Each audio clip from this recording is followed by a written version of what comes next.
आपके निमंत्रण में हम सब लोग आए हुए हैं। मत्ती 11:28 में आपने कहता है खुदा कि हे सब परिश्रम करने वालों और बोझ से दबे हुए लोगों, मेरे पास आओ, मैं तुम्हें विश्राम दूंगा।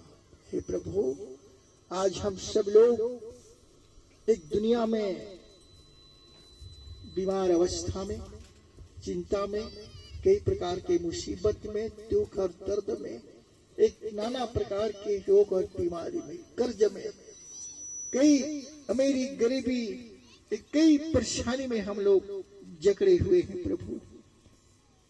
लेकिन इसका उत्तर आपके पास है। हमारी सारी समस्या का हल आपके पास है। इसलिए हे प्रभु, आज हम भी आपके निमंत्रण में आपकी सभा में आए हैं खुदा, तो आपकी ओर से हमें भी आपकी जरूरत पूरा हो जाए, हमें भी आशीष मिल जाए, और हम यही बात के लिए आए हुए हैं खुदा। हाँ, और इन सारी आशीष को हमारे जीवन में देने के लिए तेरा धन्यवाद। हाँ प्रभु, और आपने कहा है मेरा जीव अपने पर उठा लो और मुझसे सीखो, क्योंकि मैं नम्र और मन में दीन हूँ, और तुम अपने मन में विश्राम पाओगे, क्योंकि मेरा जुआ सहज और मेरा बोझ हल्का है। तो धन्यवाद प्रभु कि आपने हम सबको सिखाया है। इन सारी बातों के तेरा धन्यवाद देते हैं। और हम कई थके मांदे लोग थे, तूने हमारे हर थकान को दूर किया है, लेकिन हर दिन आपकी जरूरत आवश्यकता हमारे बीच में होने के लिए तेरा धन्यवाद करते हैं। आओ हम सब एक परमेश्वर की वचन में जाएंगे। आज हम यूहन्ना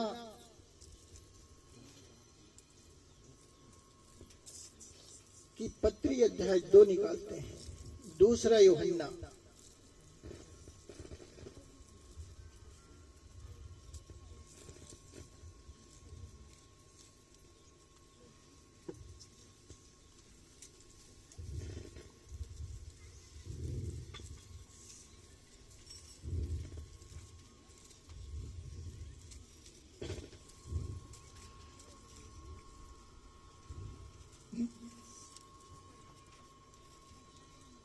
दूसरा यूहन्ना 2, दोनों एक ही।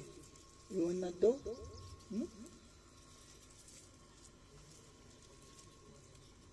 पहला यूहन्ना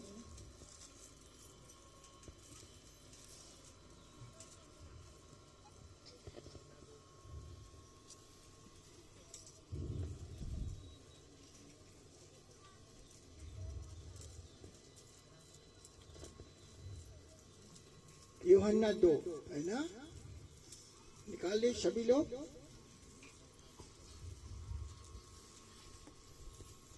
ये 3 तो यूहन्ना, मतलब एक एक पत्री लिखा।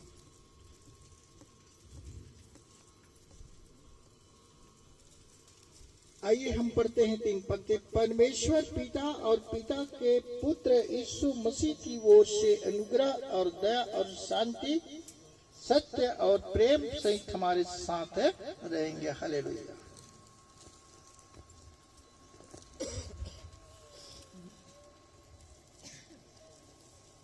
मैं बहुत आनंदित हुआ कि मैंने तेरे कुछ बच्चों को उस आज्ञा के अनुसार जो हमें पिता की ओर से मिली थी सत्य पर चलते हुए पाया। हालेलुया। जब प्रभु में कई लोगों का जीवन बदल जाता है और आनंदित हो जाते हैं, और जब अच्छा कार्य करते हैं तो उसे देख करके बड़ा आनंद होते हैं, तो पौलुस भी आनंद हो जाता है। आप किसी व्यक्ति को प्रभु के बारे में बताएं और प्रभु के पास उसे लेकर के आए और वो ठीक हो गया, तो क्या आप रोते हैं कि नहीं रोते हैं? नहीं रोते? क्यों?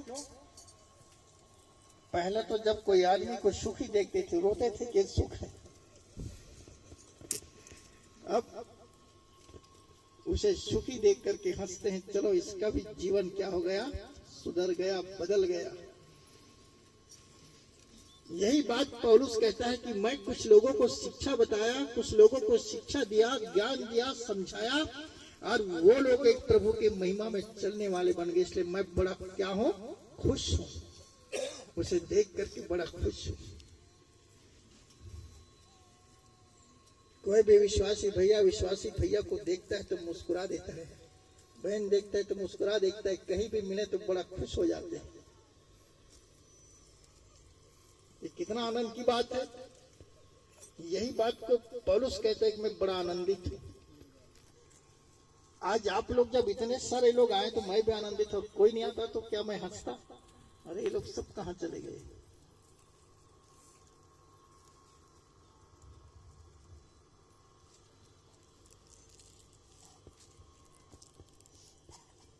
लेकिन एक परिवार के सदस्य को वो एक बहुत सुंदर शिक्षा देता है, बताता है वो परिवार कौन है। बहुत सुंदर, हालेलुया। जिसने भी बोला हम वास्तव वो परिवार हम हैं, वो शिक्षा मेरे परिवार को दे रहा है। वो मुझे स्त्री है तो स्त्री को दे रहा है, पुरुष है तो पुरुष को, जवान है तो जवान को। क्या कहता है देखें, अब हे महिला, मैं तुझे कोई नई आज्ञा नहीं, पर वही जो आरंभ से हमारे पास है लिखता हूं और तुझसे विनती करता हूं कि तू हम एक दूसरे से प्रेम रखें। आज मसीह में हम लोग हैं, मसीह के परिवार हैं, कलीसिया के परिवार हैं। और परिवार को वास्तव में कौन संभालता है? परिवार किसके द्वारा बनता है? परिवार की जिम्मेदार व्यक्ति कौन होता है? कौन होता है?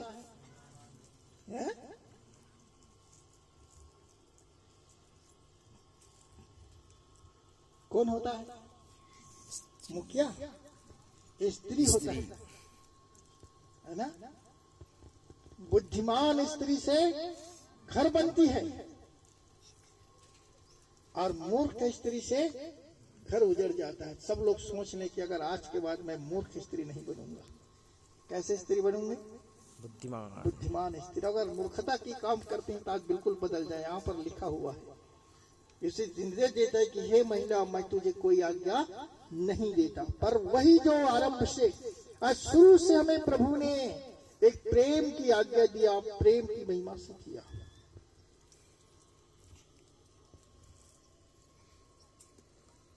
और मैं कोई दूसरा आज्ञा नहीं, मैं कोई नहीं बदलता। यीशु मसीह ने वास्तव कोई आज्ञा को नहीं बदला, कोई नियम को नहीं बदला। यीशु ने वास्तव एक बदला तो सिर्फ एक बुराई को बदला और हर के जीवन में प्रेम की भावना दे दिया।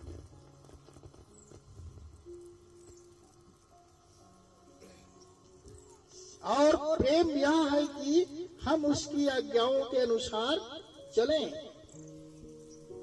यह वह आज्ञा है जो तुम आरंभ में सुनी है और तुम्हें इस पर चलना भी चाहिए।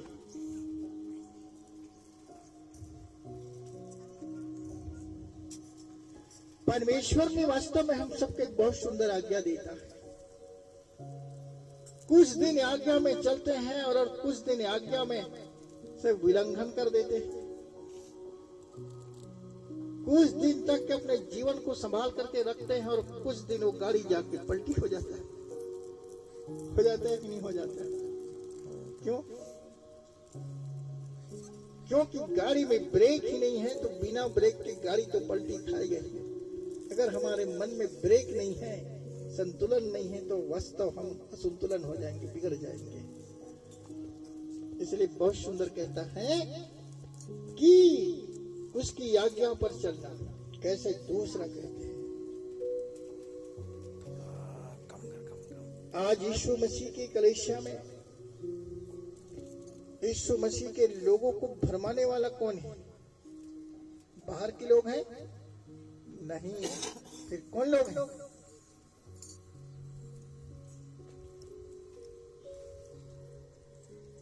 देखो, क्योंकि बहुत से ऐसे भरमाने वाले जगत में निकल आए हैं और सावधान करता है। मैं गया था तब बोला कि सबसे ज्यादा तो मैं बोला कि पास्टर लोग कपटी होते हैं, बोला तो लोग सब हंस रहे थे। पास्टर लोग 4 पास्टर बैठे थे, ये पास्टर लोगों में सबसे ज्यादा कपट होता है। वो मैं भी हूँ ऐसे करके बोला तो सब लोग हंस रहे थे, खुश हो गए थे। वो लोग बड़ा आनंद से बैठ गए थे, इतना बैठे थे कि उठने के नाम भी नहीं लेते थे वो लोग भी, क्योंकि विशेष अतिथि में बुलाए थे, विशेष प्रमोशन में बुलाए थे वो लोग। मैं सोचा कि विशेष अतिथि क्या ऐसा होता है, तो जाना कि विशेष अतिथि ऐसा होता है। तो भरमाने वाले आज हम देखते हैं जो यह नहीं मानते कि यीशु मसीह से मुकर आया। भरमाने वाले और मसीह विरोधी यही हैं, भरमाने वाले और मसीह विरोधी यही हैं। अपने विषय में चौकस रहो कि जो परिश्रम हमने किया है उसको तुम गवा ना दो, वरन उसका पूरा प्रतिफल पाओ। आज बहुत से लोग जो भ्रमित हो जाते हैं, गवा देते हैं। कैसे? जिस प्रकार से आदि माता हवा ने परमेश्वर की आज्ञा का उल्लंघन कर दिया, उसने भरमाने वाले शैतान ने कहा इस फल को क्या परमेश्वर ने, इस जंगल के फल को खाने से परमेश्वर ने मना किया है? तो कहता है नहीं, यहाँ के फल को हम खा सकते हैं, लेकिन एक फल है उसे नहीं खा सकते। वो कौन सा फल है? ऐसा कहता है नहीं, इसे तुम खाओगे तो नहीं मरोगे, लेकिन तुम परमेश्वर के समान हो जाओगे, ऐसा कहता है। अरे ऐसी बात है? तो इतना बड़ी ज्ञान की बात को परमेश्वर ने छुपा करके रखा हमसे और क्या कर दिया? खा दिया। भरमाने वाले ने भरमा करके उसको भ्रमित कर दिया और कहाँ गिरा दिया? पाप में गिरा दिया। ऐसे आज भरमाने वाले हमें भरमा दे रहे मेरे भाई। आप माता पिता हैं, अपने बच्चों के रात दिन चिंता करते हैं, देख बेटा सीधा रास्ता में आना, सीधा रास्ता में जाना, किसी से बैग के पेंसिल उठा के मत लाना। लेकिन अगर वो किसी के बैग के पेंसिल उठा के लाता है तो आप कितना दुखी हो जाते। बेटा मेरे परवरिश में क्या कमी था कि मैंने तुम्हें स्कूल भेजा और तुमने चोरी करके आ गया। जो सच्चे माँ बाप होते हैं तो वास्तव बहुत दुखी होते हैं, लेकिन जो अलग किस्म के होते हैं वो खुश हो जाते हैं। इसी प्रकार से आज पौलुस प्रभु के दास कलीसिया के हर लोगों को समझाता है कि मेरे भाइयों, मैंने आज तुम्हारे लिए दुख उठा करके, एक कैद हो करके आज अपने जीवन को मैंने बचाया। जो मैंने तुम्हारे लिए दिन रात मार खा के, कोड़ा खा के, कैदी बन करके जो सुसमाचार सुना रहा हूँ, इस समाचार को तुम लोग बांध के रखना, भ्रमित मत हो जाना, भटक मत जाना, ऐसा कहता है। कितना सुंदर वो बात बताता है। कहीं तुम मेरा परिश्रम, इतना मैंने मेहनत किया, उसे खोना मत दो, गवा ना दो, ताकि तुम प्रतिफल से वंचित हो जाओ, ऐसा कहता है। आशीष से वंचित हो जाओ। हर दिन आज माँ बाप अपने बाल बच्चों को निर्देश देते हैं, शिक्षा देते हैं कि बेटा आप सही रास्ते में चलना, सही रास्ते में आकर के चलना। तो आज कलीसिया भी और है, संसार में हम लोग भी हैं, तो वास्तव हम लोगों को भी इसी प्रकार से इस सारी आशीष जो पौलुस कितना लिखता है और कितने सारे आशीष से वो भर देता है। जो कोई मसीह की शिक्षा से आगे बढ़ जाता है और उसमें बना नहीं रहता, उसके पास परमेश्वर नहीं। और जब हम ऐसा करने लगते हैं तो परमेश्वर हमारा साथ छोड़ देता है।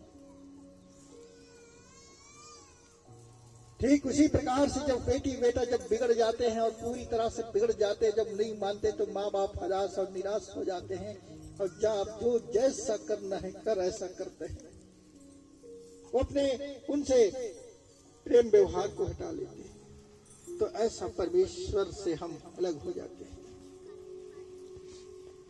लेकिन जो कोई उसकी शिक्षा में स्थिर रहता है, उसके पास पिता भी रहता है और पुत्र भी रहता है, मतलब यीशु मसीह भी रहता है और परमेश्वर भी रहता है। इसलिए जो प्रभु की आज्ञा को मानते हैं, जो प्रभु की शिक्षा को मानते हैं और उसे सुनते हैं, वास्तव में उसके पास परमेश्वर रहता है, यीशु मसीह रहता है। और जिसके पास परमेश्वर है, यीशु मसीह है, उसके पास कोई भी घटी होने वाला नहीं है, कमी होने वाला नहीं है। उनके हर दिन की हर जरूरत, हर मजदूरी पूरी हो जाएगी।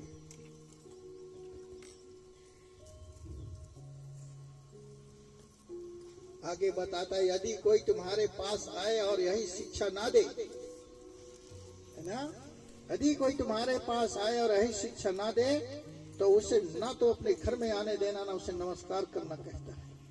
गलत शिक्षा देने वालों को उसे तुम लताड़ देना। अगर नमस्कार करोगे, है ना, एक भटरी आता है और बोले आओ आओ महाराज बैठो, बोले थे हाँ ये तो पक्का फंस गया। फिर वो दिखाव करेगा और दिखा करके मीठी मीठ बात करेगा, तुम्हारे लोटा थारी 500,000 पर रुपया भी ले लेगा और भाग जाएगा। वो तुम्हें, जिसका नाम भटरी, वो तुम्हें भटा करके ही जाएगा, ठग करके ही जाएगा। इसलिए आज बहुत से लोग ऐसे भटरी बने हुए हैं। इन भटरी लोगों से सावधान रहें। आप लोग भी भटरी बनना चाहते हैं, भटरी बनना चाहते हैं तो चले जाना किसी विश्वासी के घर में, हालेलुया करके घुस जाना और थोड़ा से प्रार्थना कर देना। लेकिन आप भटरी मत बनना। आज बहुत से लोग भटरी बन गए, बहुत से लोग ठगजग बन गए। कितना सुंदर बताता है, ऐसे लोगों से सावधान रहो, बच कर रहो। आज दुनिया में सब जगह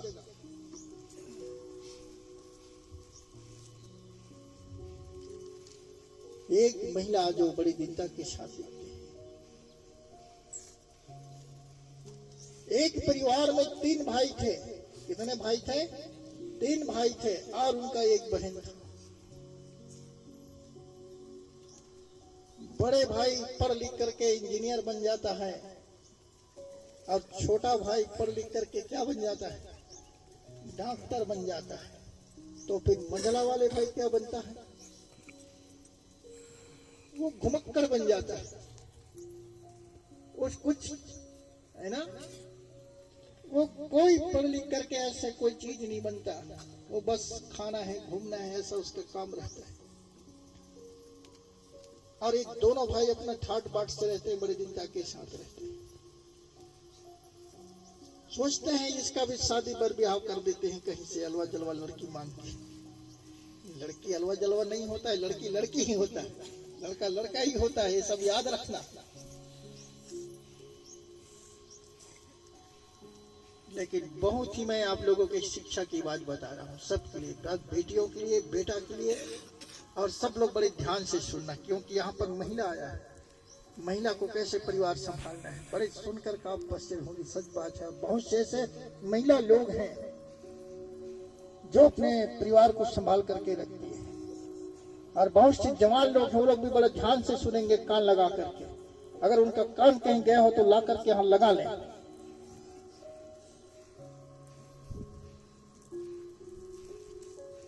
तो उसका मंझले वाले का जब था, ले जा करके गांव के एक सीधी सादी लड़की से शादी कर देते। शादी करने के बाद में वो भी बेचारा सोचने लगता है, अब मैं 1 था 2 हो गया, है ना, काम धंधा में लग जाता है, काम अपने खेती बाड़ी के काम में करता है, काम में लग जाता है। तो उनके यार तो दोस्त लोग फोन लगाते हैं, तो आओ फलाना राम तुम कहाँ हो, कहता है। तो अरे नहीं भाई मैं काम कर रहा हूँ। तो बोलते हैं आजकल तो तुम ईद के चांद हो गए, दिखाई नहीं देते हो, कहाँ रहते हो? शादी हो गया है तो घर से नहीं निकलते। अरे नहीं भैया, पहले 1 पेट था तो कहीं भी पेट भर जाता था। पहले 1 पेट था तो कहीं भी पेट भर जाता। अब कितना पेट हो गया? 2 पेट हो गया। और 2 पेट के लिए तो काम करना ही पड़ेगा भैया। राम राम आप लोगों को छुट्टी कहता है। बेचारा काम धाम में मस्त लग जाता है। उसका पत्नी भी सीधा सादी, वो भी बेचारी काम में लग जाती है। दोनों मस्त से कमाते हैं और बड़े बढ़िया रहते हैं। इसलिए आज मैं जवान लोगों को सोचता हूँ, सच बात है, शादी हो गया उसके बाद आपका साथी भी बदल गया, आपका कार्य बदल गया, और इस प्रकार से देखते हैं। उनका एक बहन थी, उनका भी अच्छे घर में शादी होकर के वो भी चला जाती है। तो ये 2 भाई लोग इंजीनियर हैं और एक डॉक्टर है, लोग आते हैं कि जमीन का बंटवारा कर देते हैं। उनके साथ में एक माँ भी रहती है, और माँ होने के कारण तो जमीनों को बंटवारा कर देते हैं। कि जमीन को हम लोग बांट लेते हैं, घर में चूरा ऐसा कहते हैं, तो काम धंधा तो करता नहीं ढंग से, इसलिए तो दोनों भाई इंजीनियर लोग आते हैं, उनको बहन को भी बुलाते हैं, वो भी अपने भाई को बुद्धू मूर्ख कहता है। बुद्धू कहीं का, मूर्ख कहीं के, ढंग से तो पढ़ लिख नहीं सका, इसलिए गंवार कहीं का घूमता रहता है ऐसा करके। तो चुपचाप सुनते हैं वो भी। और जब बंटवारा जब होने लगता है तो जमीन होते हैं, तो दो भाई जमीन को बांट लेते हैं। तीसरा कहते हैं हम तो पैसा कमा रहे हैं, उधर ही विदेश में हम घर बना लेंगे, रख लेंगे, ऐसा कहता है। तो जमीन, घर को तू रख ले, क्योंकि घर में रहेगा तो घर से आना जाना करेगा तो काम करेगा, ऐसा कहता है। तो वो सोचता है फिर ये बहन को क्या दोगे, ये हमारा एक बहन है। तब वो पूछता है अरे बहन को क्या देंगे, एक लोटा पानी देंगे आएगा तब, वो खुश एक लोटा पानी में। तो बोलता है नहीं बहन, ये घर मैं तुझे देता हूं, ऐसा कहता है। एक घर को मैं तुम्हें देता हूं, एक घर तेरी है, तो तू क्या करेगा। तो बोलता है ये माँ है ना, ये माँ मेरी है, ये माँ है ना, ये माँ मेरी। हर अपने पत्नी को और इशारा करता है, क्यों जी, ननकी बाई कहता है। उसका पत्नी अपने सास से गले से लगा करके लिपट जाता है, हाँ ये माँ हमारी है। जब इतनी बात को सुनते हैं तो वास्तव वो गले से लग जाते वो बहू अपने सास के, क्योंकि ये माँ हमारी है। और माँ जब हमारी है, जिस माँ ने हमें 9 महीने तक के दूध पिला, उसने हमें भूखा देता, आज हमें भी भूखा देने वाला नहीं है। तो इस प्रकार के जब बोलती है तो उसका बहन के आंखों में आंसू आ जाती है, हाथ जोड़ के खड़ा होता है, भैया हम पढ़े लिखे जरूर हैं लेकिन हमें बुद्धि नहीं, हम आपको निर्बुद्धि कहते थे लेकिन आप तो सब बुद्धिमान कोई नहीं है। उसके चरणों में गिर जाता है, उसके भाई, दोनों भाई लोग भी अपने चरणों में गिर जाते हैं, वो भी रोने लगते हैं कि वास्तव भैया हम पढ़ लिख करके हमारे जीवन में अहंकार और घमंड आ गया, वास्तव में हम बुद्धू समझते थे आपको, लेकिन आपके जैसे महान नहीं, हमें क्षमा करना, माफ करना। और वो लोग उसके चरण में घुस जाते हैं मेरे भाई। आज इसीलिए एक ऐसी शिक्षा होती है मेरे भाई बहनों, आज हम उनसे देखते ऐसे कई लोग के जीवन में सीख होता है, कई बिना सच होता है। आज वास्तव में मैं इस बात को जब देखता हूँ, जिस दिन बंटवारा हुआ, हमारे भी बंटवारा हुआ, हमारे भाइयों में बंटवारा हुआ, वास्तव उस दिन मैंने थोड़ा भी, मुझे जमीन धन संपत्ति इससे नहीं, लेकिन उसने दोनों माँ बाप मेरे साथ थे और उसी दोनों माँ बाप की सेवा और उसी के आशीर्वाद ने मुझे यहाँ तक पहुँचाया है। आज से देखते हैं कि इतना सारे परिवार मुझे दे करके गया। तो मेरे भाइयों, वास्तव में इसलिए एक माता पिता के कभी भी मत दुखाओ, माता पिता की सेवा करो। प्रभु यीशु मसीह भी कहता है माता पिता का आदर करो। बहुत सुंदर बच्चे लोग गा रहे थे अभी, माता पिता का हम सेवा और सम्मान करें, उसके चरणों में सब कुछ कुर्बान करें।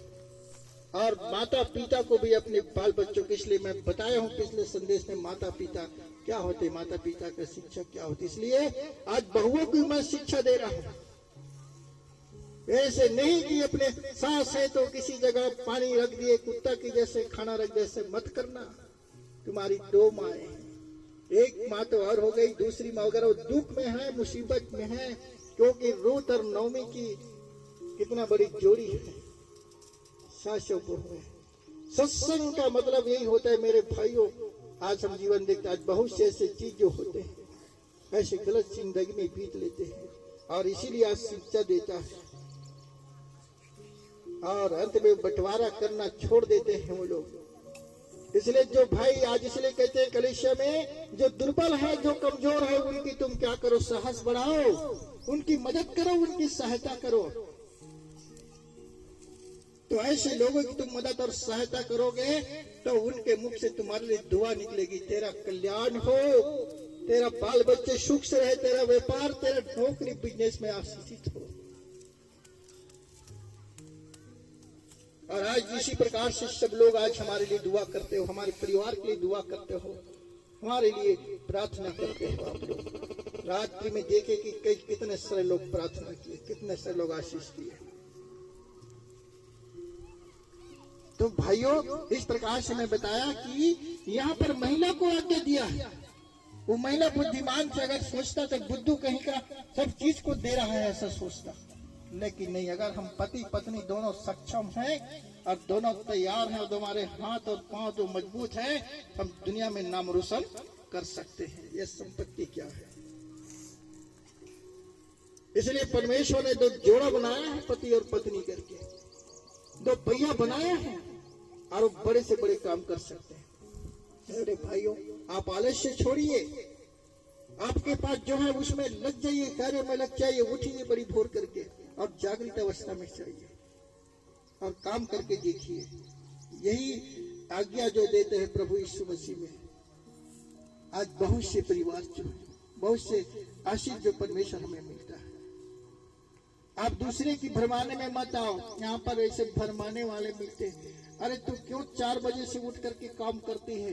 वो तेरा जेठानी तो 7 बजे तक सोती रहती, तू 8 बजे तक सो। तो बोलते हैं ठीक बोल रहा है, अच्छा मैं भी 8 बजे तक सोता। ये भरमाने वाली बात हो गई। ऐसा चक्कर में मत पड़ना मेरे भाई बहन। ऐसा कहे तो चुप, घर फोड़ी कहीं के कह देगा भाई, है ना। मंथरा की बात को सुना कही तो बड़ा सुंदर, हाँ बात तो बड़ी अच्छी बोल रही है। और जब सारी काम बिगड़ गया तब बोले कि घर फोड़ी कहा। उसे क्या कहा? घर फोड़ी। आप घर फोड़ी मत बनो, किसी की घर को फोड़ने वाला मत। परमेश्वर घृणा करता है इससे। जो दूसरे की घर को दौड़ता है, दूसरे सलाह सुन्नत से उसको बिगाड़ता है, उससे परमेश्वर क्या करता है? नफरत करता है, घृणा करता है। इसलिए कभी भी किसी को गलत शिक्षा मत दो, सबको ऐसे शिक्षा दो। अरे वो 5 बजे उठती है तो तू 4:30 बजे उठ जा, से बता, ताकि उससे काम में तू पहले उठ जा। और इसलिए आप लोगों का, स्त्रियों का तो जन्म सिद्ध अधिकार है।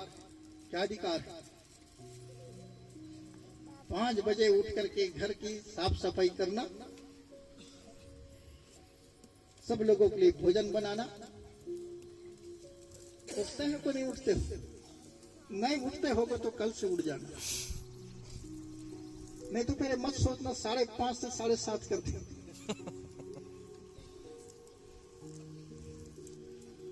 उधर ये कितना सुंदर है आज। इसीलिए वास्तव सबके घर और सबके परिवार इसलिए बर्बाद हो रहे हैं और सबके से हो रहे हैं। भाइयों को भी, जवानों को भी मैं निर्देश देता हूँ, मेरे भाइयों, आपके घरों में आप कहाँ ढूंढे रे बंदे मुझे।